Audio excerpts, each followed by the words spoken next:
Hi க்யூட்டீஸ், ஒரு சிம்பிளான chicken கறி எப்படி பண்ணலான்னு பார்க்கலாமா? இது சப்பாத்தி, தோசை, கீ ரைஸ் இது கூடலாம் பர்ஃபெக்டாக மேட்ச் ஆகும்.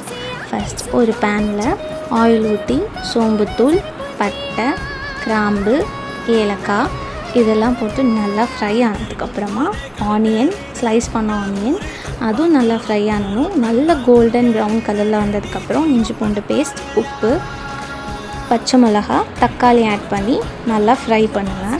நல்லா தக்காளி மேஷ் ஆகணும். மேஷ் ஆகி எண்ணெய் பிரிஞ்சு வந்ததுக்கப்புறமா மஞ்சத்தூள், மிளகாத்தூள், மல்லித்தூள், கரம் மசாலா ஒன்று சேர்ந்து வந்ததுக்கப்புறமா சிக்கன் ஆட் பண்ணி சிக்கனில் நல்லா மசாலா கோட் ஆகிற அளவுக்கு ஃப்ரை பண்ணிவிட்டு வாட்டர் ஆட் பண்ணிவிட்டு சிக்கன் பாயில் ஆகிற அளவுக்கு ஒரு 15 மினிட்ஸ் நல்லா கொதிக்க வச்சு மல்லித்தலை தூவி சுட சுட சர்வ் பண்ணுங்கள்.